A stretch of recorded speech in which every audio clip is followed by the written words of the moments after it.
Assalamu alaikum. Get to know your Lord. First part of the Right Belief series by Sheikh Karim Abu Zaid.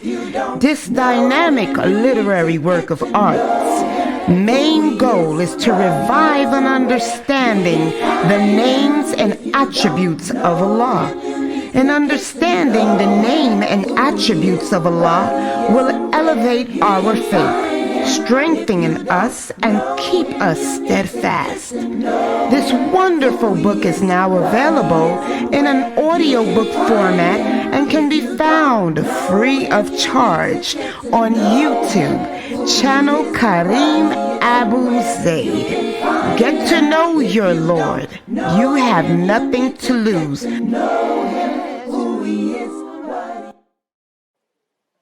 You will make it through. The fitra is awake in you.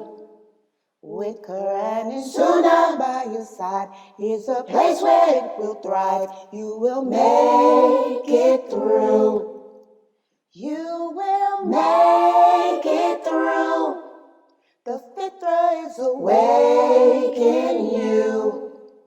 With Quran and Sunnah on his side, here's a place where it will thrive. You will make it through. With Quran and Sunnah on his side, here's a place where it will thrive. You will make it through. A lot of you come to me with this question about participating in voting for non-Muslims to be your leader, your ruler.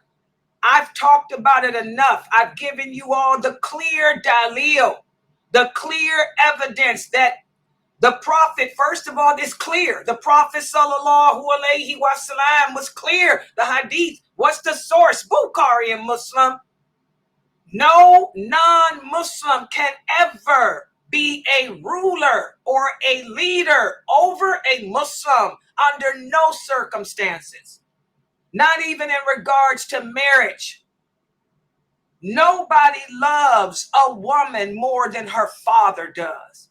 But if her father is not a Muslim, he cannot be her ruler, her leader, her guardian.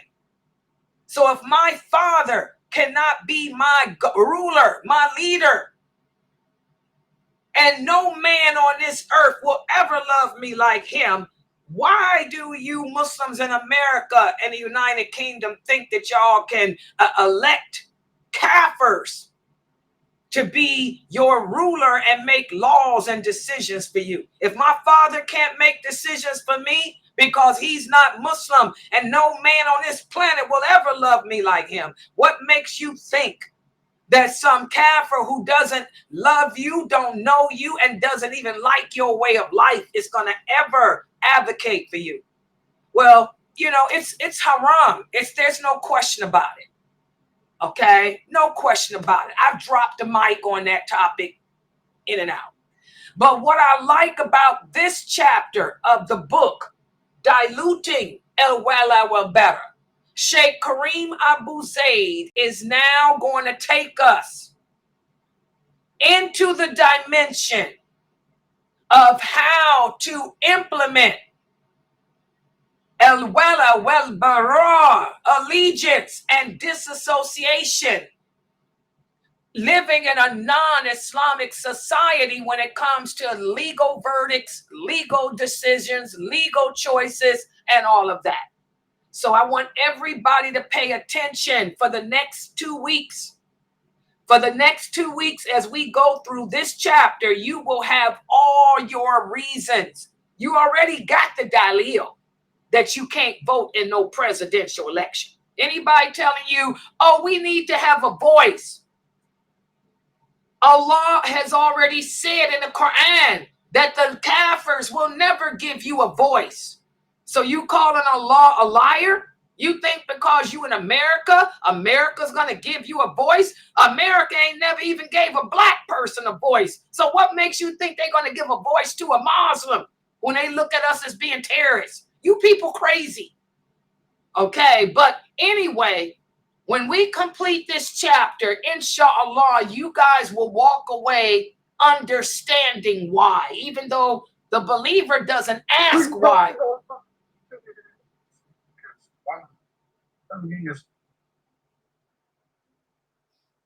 Even though the believer never asks why he or she cannot disobey Allah, you know, you will understand why you shouldn't vote and can't vote in presidential elections living in a kafir environment. So let's put the PowerPoint up on the screen. All right, okay. Start from the beginning. So tonight we'll be covering pages 421 through 424, and there will be a quiz. We're going to speak about Al-Bara and its social implications. In other words, what to show allegiance to. Living in a society like America, what do we show or give allegiance to? We definitely don't give allegiance to a flag. We don't give allegiance to the flag of Palestine. That's why I can't stand to see you Muslims with them Palestinian flags on. Y'all better burn them flags. That's why Allah is sending this war. He wants y'all to wake up and see that the only thing deserving of allegiance is him. Long as y'all walk around with them flags of Gaza strapped all over your bodies, you know, Allah is going to make that war get even worse, because he's trying to tell you something, that your allegiance is displaced. Your allegiance ain't to no country. Your allegiance ain't to a flag. Your allegiance is not supposed to be to a part of the earth. What did Allah tell Moses to make the people, the Palestinians, believe? That's the thing that, I'm going to be honest, that's one of the problems the Palestinians have always had since the days of David. The Palestinians got to understand, as Moses said, the earth belongs to Allah. It don't belong to you. You don't own that part of the world. You don't own Jerusalem. The Zionists don't own it. You don't own it. Allah owns this earth. Take them flags off, and then maybe Allah will stop what he's doing. All right? That's the truth. The truth is a bitter pill to swallow, but somebody got to say it. All right? So, you know, our allegiance ain't to no flag, not for Palestine, Gaza, America, Egypt. Care about no Egyptian flag. The only flag our allegiance is to is La ilaha illallah, Muhammadur Rasulullah. Everybody understand that? So, what do we pledge allegiance to? What can I offer allegiance to living in a non-Muslim country, if not the flag? Okay, let's talk about it. And I like the way Sheikh Kareem Abu Zayd begins this. He begins this by saying, life in a diverse society, it comes with many different challenges. He said among the challenges is understanding and applying the principles of allegiance and disassociation. These principles have practical implications, and these principles guide us as Muslims in all different aspects of our life, including social interactions and legal considerations. Like I told you guys, every day of our life is spent deciding either to show allegiance to something or to disassociate from it. So he tells us that in this chapter, what Sheikh Kareem Abu Zayd, may Allah bless him, may Allah forgive him of his sins, Ameen. In this chapter, we will explore the significance of Al-Bara and Al-Wala when it comes to legal ethics and also social ethics. We're going to review how the scholars, both historically and the ones of today, how they have approached the integration of allegiance and disassociation in regards to the secular legal systems. The legal system, for example, here in America. How can everyday Muslims balance staying true to our belief system and adapt to the norms of this society, especially when we're confronted with legal and social dilemmas like, should I vote in a presidential election? Am I causing harm or good? How do I support equality when equality is even towards those things that Allah said are bad and dirty? Okay, so we're going to talk about this type of stuff here in this chapter, inshallah. Okay, so let's take a look at it. And he starts off with this wonderful verse of the Quran. And by the way, this is also the clear dalil that you cannot vote in a presidential election. I don't care what the Imam of your mosque said. The Imam of your mosque is not the Prophet Muhammad, nor is he Allah. Listen to what Allah says in the interpretation of the meaning. Oh, you who have believed. What does that mean? Allah is saying, oh, you who have converted to this religion. Oh, you who have converted to this belief system. Do not, I repeat, do not, I repeat, that means haram. Do not, that means haram. Do not means haram.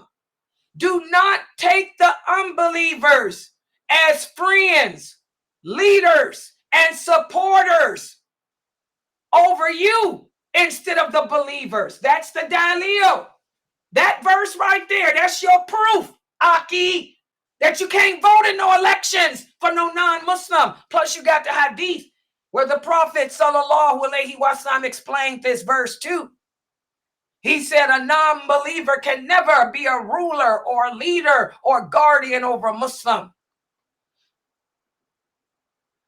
And also, not only does Allah say it's haram to take an unbeliever as a ruler, supporter, guide over you, but he also tells you what happens if you do.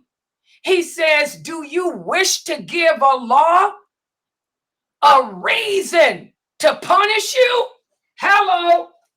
Lailanasheeba has dropped the mic again. Bam. I keep telling y'all, war comes from Allah. It don't come from America. Why is the war going on in the Middle East? Because Allah willed it. You Muslims in America, you Muslims in the United Kingdom and Europe, you have given Allah a case against you, a clear case against you. You disobeyed him by putting into leadership non-believers, believing that they would give you a voice. When Allah tells us in another verse of the Quran, and we'll get to that one too in this chapter, that they will never have your interests at heart. So you claim to be a scholar. You claim to be a brother of knowledge because you graduated from the University of Medina. I don't care. Because you graduated from Al-Azhar. I really don't care. You're nothing. You don't understand the basics. You don't understand Al-Bara. Al-Bara. This is part of the Shahada, people. I don't care what the four Imams got to say about it. I don't even care what Ibn Taymiyyah got to say about it. I don't even care what the companions thought about it. Allah is clear. Do not take the unbelievers as leaders, rulers, supporters, protectors over you. Otherwise, you're going to give Allah reason to punish you. Y'all see that? The companions were all over the world, scattered in non-Muslim lands. They never participated in no elections. Don't y'all know the Romans had elections? The Romans were the ones that invented. They were the ones that invented the democracy. The Romans and the Greeks, they always elected rulers and governors. The Muslims didn't participate in that garbage because they understood that a non-believer would never have our best interests at heart. Because you Muslims put Obama in office, what did he do? He sent the weapons to Israel, okay, that they're using to blow up your brothers and sisters.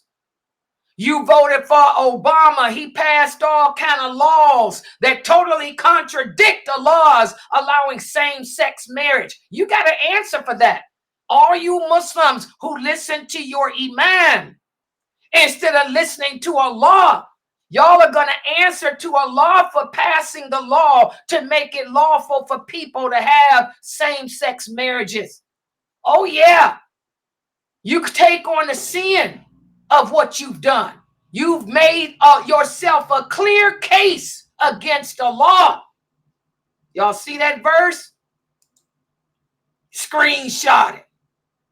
So as Muslims, we're supposed to implement Al-Bara.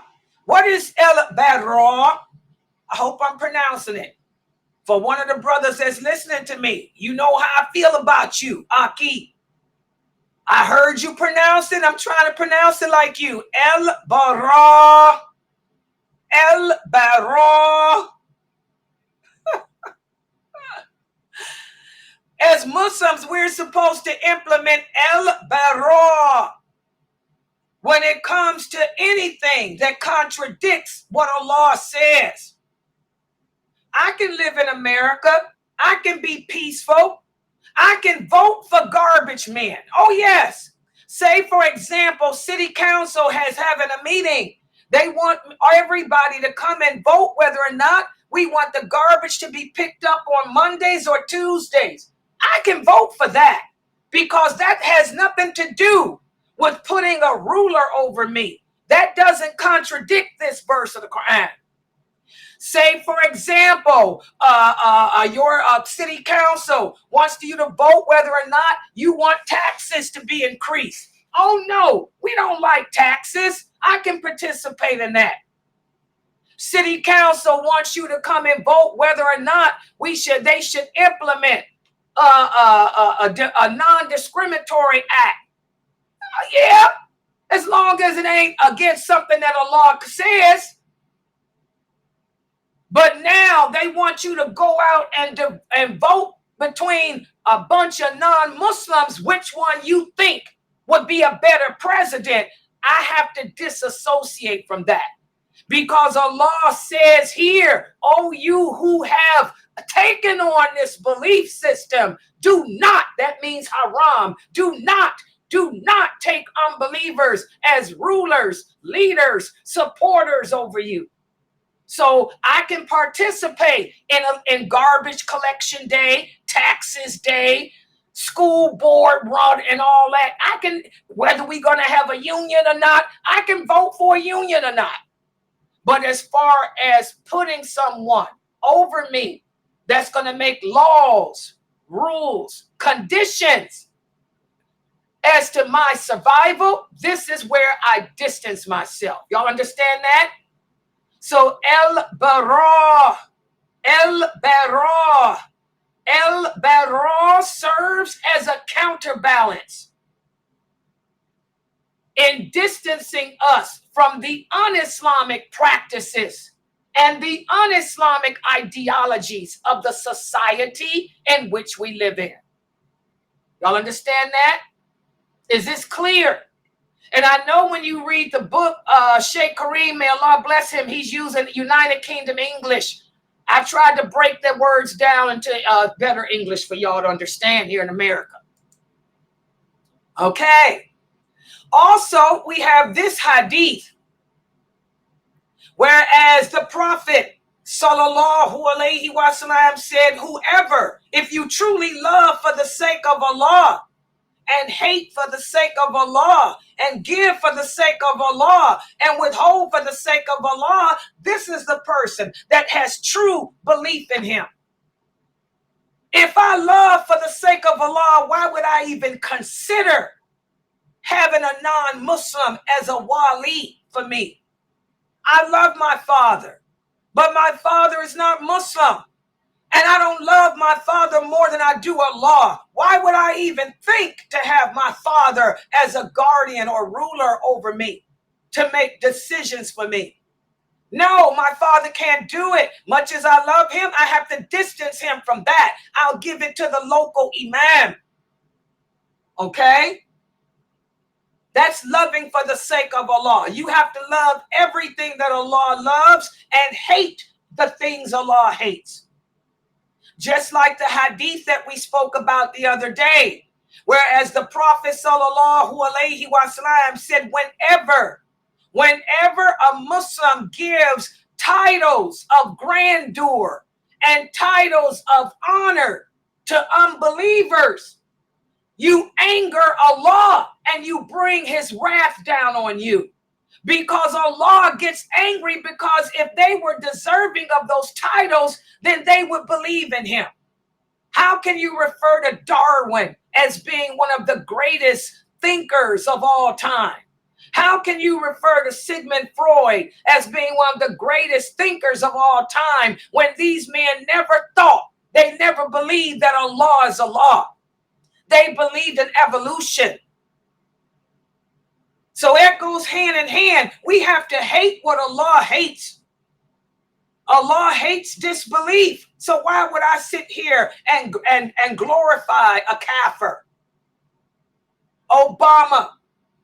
A lot of you Muslims, how did Obama get in office? He was smart enough to know what to do. He went to the mosques. He got all you American Muslims to support him. And he went to the African American community and the Hispanic community and got all the minorities to support him. That's how he got in office. Okay? He used you. He could care less about your way of life. He's against your way of life. Nobody likes us except us. Allah says that in the Quran. We're going to talk about that verse too. You will never be able to make them accept you. You will never be able to make them like you, no matter how you try. Okay? So, this hadith emphasizes again that disassociation should be for maintaining your closeness and allegiance to Allah. I don't care how good it will look for me to stand up in a rally and say I support this person for presidency. It'll make Allah angry, because Allah said, didn't I tell you that you can never make them rulers over you? So again, guys, Al-Bara, the concept of disassociation, it has to be implemented, guys. It ain't about trying to please the people around you. It's not about trying to get accepted by the kafir. It's about acceptance from Allah. Whenever we fail to abide by Allah's laws, that's when he sends war. Allah says he sends war to cleanse the earth of corrupt people. And he's talking about Muslims. We got some bad Muslims out there. I'm sorry. All of you, I'm just going to say it. All of you who voted for Obama, y'all bad people, because y'all voted for all this filth that's going on. And don't say you didn't know, because I sure talked about it. I sure spoke out against it. Sheikh Atlee spoke out against it. Kareem Abu-Zayd spoke out against it, but y'all didn't listen to us. Oh no, we're the crazy Salafis. Y'all didn't listen to us. Y'all listen to those moderate Muslims. Y'all listen to those brothers down there in Texas who also tell you that you can call upon the dead. Y'all listen to them. Y'all listen to those women that walk around imitating the nuns. Y'all listen to them tell y'all to go out and vote to have a voice, when Allah told you that your voice is supposed to be for him, not anyone else. So, suffer the consequences of war. And here's a picture. Y'all see this picture here? This is aux États-Unis. This is America. You got Muslims trying to blend in and be accepted. Muslims say yes to women's rights. Muslims say no to domestic violence. But what else are you saying yes to? What women's rights? American women are not advocating for the rights that Allah gave us. American women are advocating to be like men. So we do not say yes to women's rights. We say yes to the rights that Allah gave women, not the rights that women want for themselves. Yes, we say no to domestic violence. But how far are you willing to take that too? Okay? America won't even allow you to discipline your children. Did y'all know that? If you spank your child, he can report you. If you yell at your child, come on, how far? We got to be careful, guys. Standing up for justice, for a non-Muslim justice, you got to know where to stand and where not to. Because you're standing here now supporting all women's rights, even the right to have a sex change operation. Oh, yeah. Even the right to have abortion.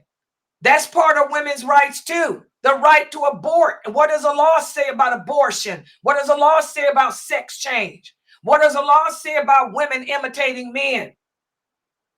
So the challenge of maintaining our allegiance while adapting to society's norms is a common experience for us. But the problem is, where do we strike the balance? And in order to strike the proper balance, you're going to have to, number one, have knowledge of your religion and understanding of it. And number two, you have to have allegiance to Allah, allegiance to the Prophet, allegiance to the Muslims and its deen, not allegiance to America or the non-Muslims. Everybody understand this? So I'm going to give you a quiz now, 2 questions to see how well you guys understand this. Question number 1. Your job has a team meeting that you must attend, and you are a Muslim that only eats zabiha. This is a test to see if y'all remember what zabiha is. Also, alcohol is sold at the restaurant, and your team members are not Muslim. That means they're probably going to drink. They're going to probably order drinks or whatnot. So how would you handle this without compromising your Islamic values, your Islamic faith? How will you implement Al-Wala wal-Bara? You got to work. You got to have a job. So what do? Just don't go to the meeting? Who would like to answer this question? I'm sure the room is not muted, so take the mic.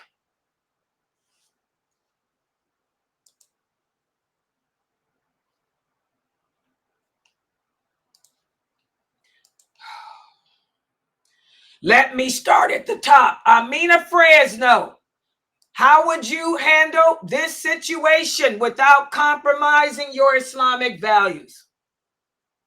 I'd go to the meeting and leave after the meeting was over.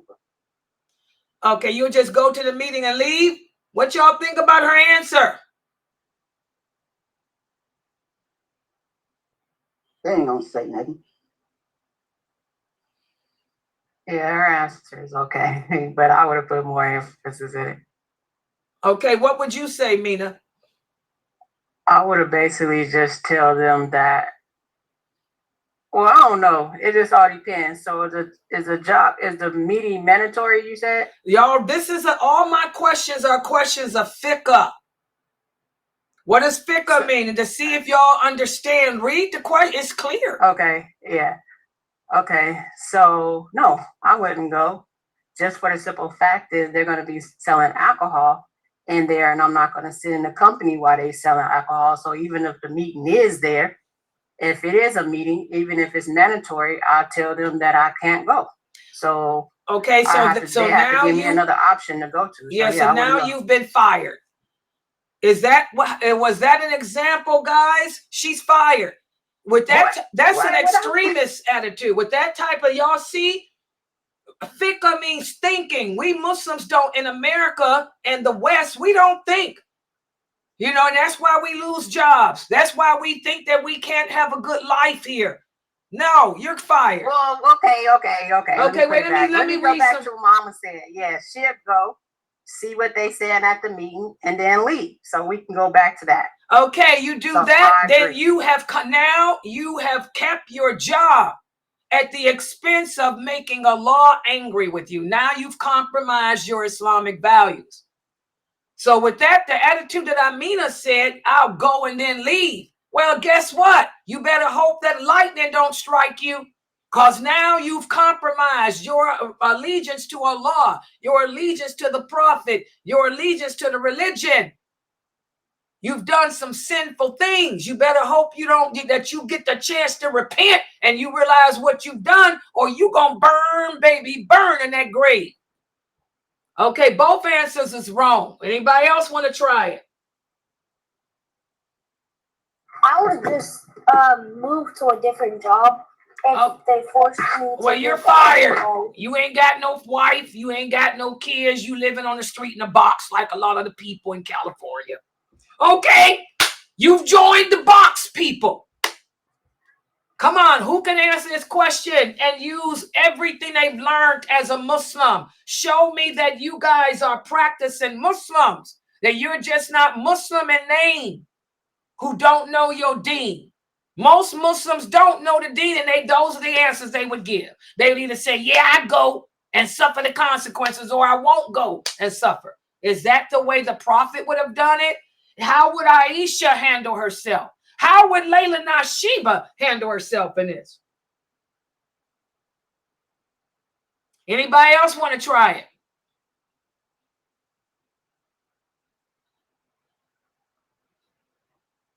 This is why I love this book of Kareem Abu Zayd. This is why I love this chapter, because all that we're learning in this chapter is going to cause y'all to think as Muslims and fall back, like the Prophet said, fall back on your faith. Nobody else wants to try this. Nobody else. Either y'all are going to go and suffer the consequences or not go and suffer. Nobody else got an answer. That's sad. I hope Sheikh Kareem is watching this. I already know that a lot of these other famous brothers are. Yeah. See what y'all need to work on in y'all khutbahs. Y'all need to teach these people how to be Muslims and how to think. Okay, let's look at this question. The question is your job, and I want Mina and everybody else to pay attention. Your job has a team meeting that you must attend, and you are a person that only eats zabiha. Also, alcohol is sold at the restaurant. And you of course, you're the only Muslim in your department, and that means that they might drink. So how would you handle this without compromising your Islamic faith and values? Well, real simple. I found myself in these situations all the time. First of all, I'll explain before the meeting. When I get the note that there's a meeting that I have to go to, a mandatory meeting, the first thing I would do is approach my supervisor. And I will say, can you have a separate table? A separate table for those employees that do not drink alcohol, because it's against my faith. And I'm pretty sure there's other employees here too who may be against their faith to drink alcohol. So I will attend the meeting, but can we have separate tables? Or, people just don't drink and we drink non-alcoholic. 9 times out of 10, guys, your boss will agree. Mine did. I had to go to so many union meetings, it ain't funny, all over the state. But I always requested a separate table. And guess what? Half the employees were with me, because you'd be surprised how many people don't like to drink. So we'd go to have our meeting, but there'd be a table for people who drink and a table who don't. I'm not going to miss my meeting. I'm not going to not go and get fired. I'm going to use better. What can I show allegiance to, and what must I distance myself to? The Prophet sallallahu alaihi wasallam said, do not sit at a table where the people are drinking alcohol. That's an authentic hadith. Y'all remember that hadith, Mina? Y'all forgot that? So I'll just simply ask for a separate table where the people don't drink. As far as eating zabiha, what does that mean? That means I only eat meat that has been slaughtered the Islamic way. So I'll go to the meeting and I won't order a steak dinner. Instead, I'll order a vegetable dish or a salad. Why come you didn't put it in your answer, Amina? Y'all have to use fiqh. Y'all have to use fiqh. Y'all have to use fiqh. I wasn't going to eat nothing. Okay, well, you could have said that too, but you didn't. You didn't say nothing. You didn't give none of these reasons. And by the way, for the person telling me to stop telling people they're going to burn, where's your dalil? Allah tells you in the Quran that you will burn in hell. We just went over the verse where Allah says anyone who takes allies over the Muslims are gonna burn. So don't come in here trying to correct me in my deen. You're nothing. Take care of that person. I'm trying to teach and I got a degenerate in here. Don't come in here trying to correct Layla. Layla don't take correction from degenerates. All right? Did y'all take care of that person on YouTube? Mina? I'm mad because y'all couldn't answer this question. Okay, so the first part is I'll ask for a table that's separate. The second part is zabiha. I'll go, but I don't have to eat the meat. I can just eat vegetable dishes. Okay?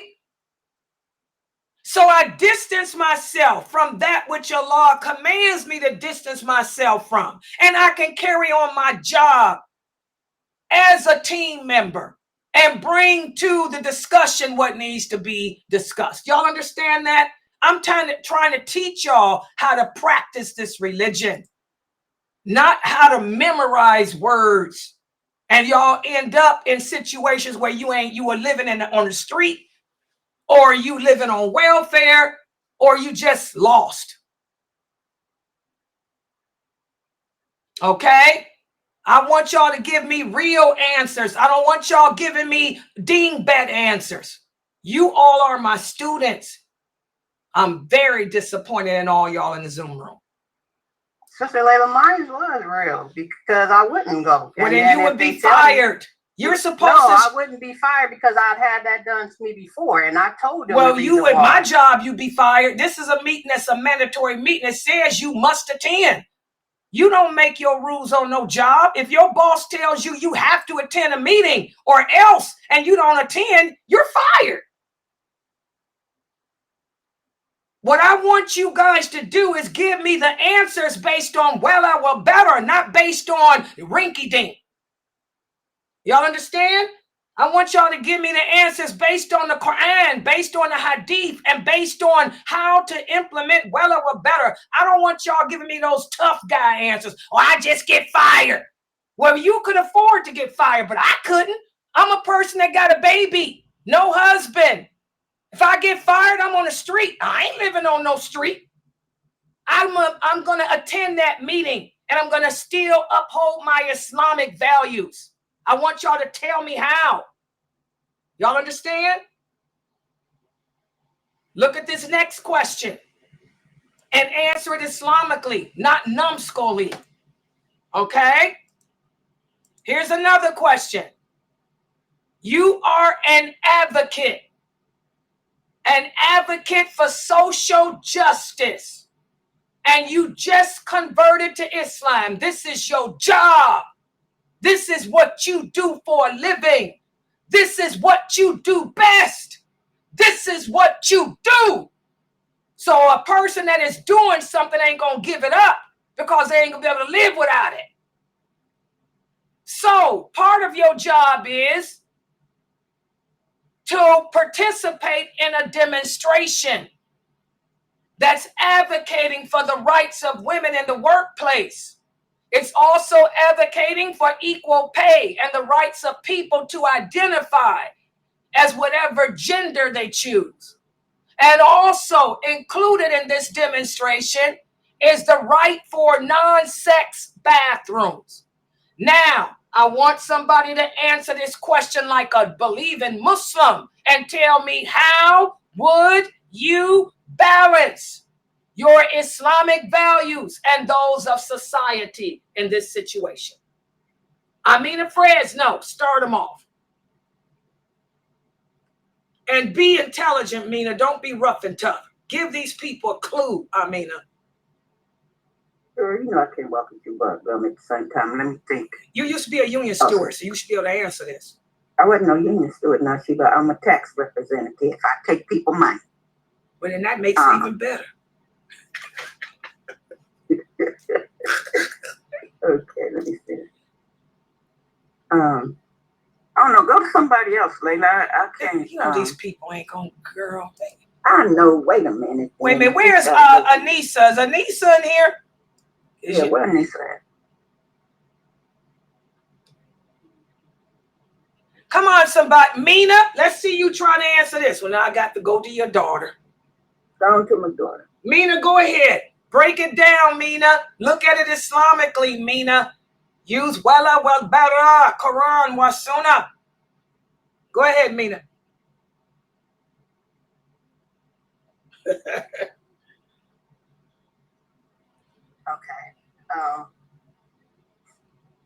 First of all, look at the question. First of all, let's break it down. Let me help y'all with this. What does Islam say about advocating for the rights of people in the workplace?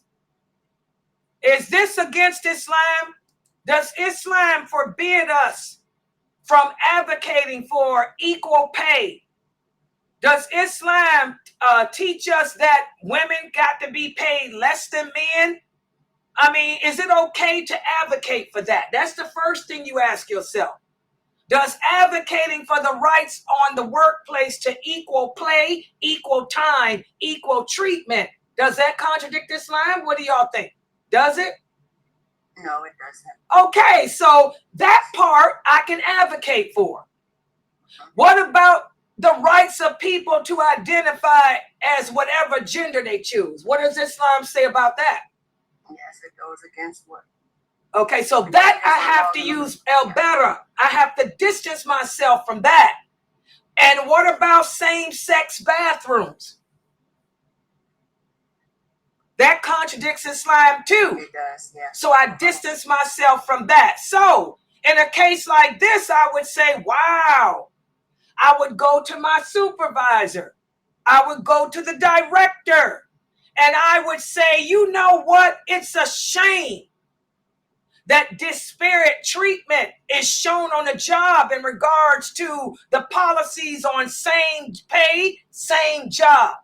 I will take care of that. Let me handle that department. Let me handle the demonstrations dealing with the rights of women and men to be paid equally. Let me handle the rights of disparate treatment. But as far as the part dealing with same sex and all of that, I'm distancing myself from that. I will not handle that area.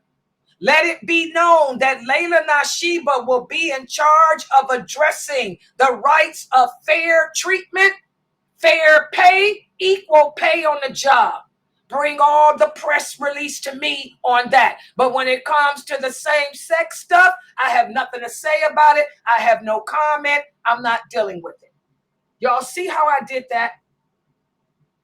Does everybody understand?